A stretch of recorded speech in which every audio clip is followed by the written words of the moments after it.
Students, आज हम आपको एक्सप्लेन करेंगे क्रिया के दो प्रकार जो होते हैं, सकर्मक क्रिया और अकर्मक क्रिया। और इसमें हम आपको बताएंगे सकर्मक क्रिया की परिभाषा किस तरह से लिखेंगे और अकर्मक क्रिया जो है इसकी परिभाषा किस तरह से लिखनी है। और परिभाषा इस तरह से परिभाषित करना है ताकि दोनों क्लियर हो जाएंगी, सकर्मक क्रिया क्या होती है और अकर्मक क्रिया क्या होती है। फिर उसके बाद हम आपको समझाएंगे सकर्मक क्रिया और अकर्मक क्रिया में क्या अंतर है। सकर्मक क्रिया के उदाहरण भी हम आपको बताएंगे और साथ ही अकर्मक क्रिया के भी उदाहरण हम आपको बताएंगे।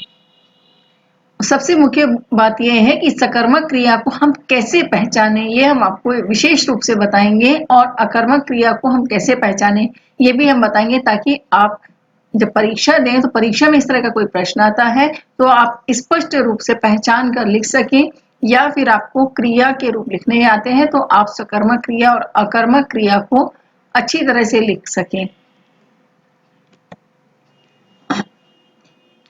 सबसे पहले हम आपको ये बता दें कि सकर्मक क्रिया को हम किस तरह से परिभाषित कर सकते हैं।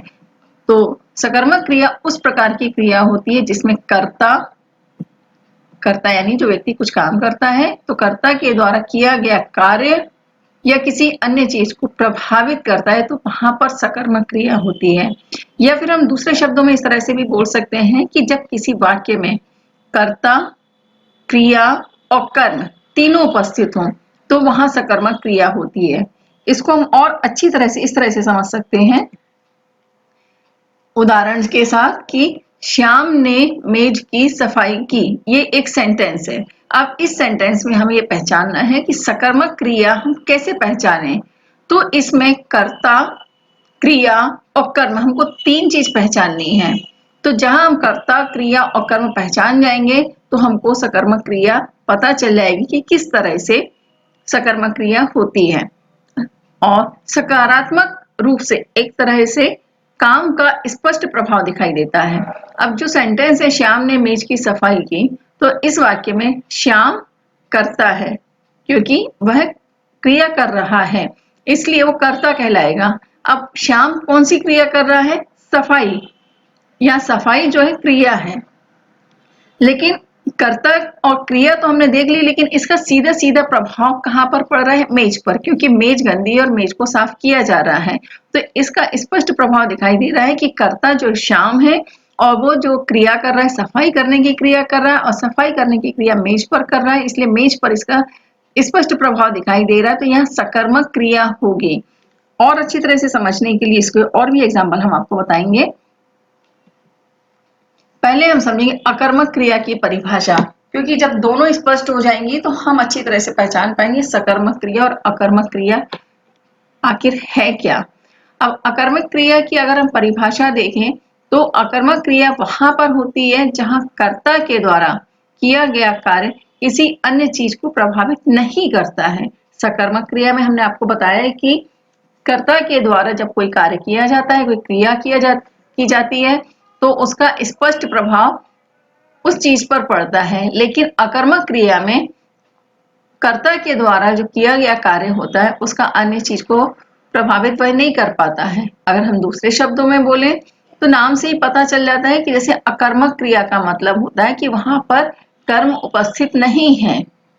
जो हमने आपको बताया था कर्ता, क्रिया और कर्म जो कि सकर्मक क्रिया में उपस्थित होते हैं, लेकिन अकर्मक क्रिया में कर्ता और क्रिया तो है लेकिन कर्म वहां पर उपस्थित नहीं हो पाएगा।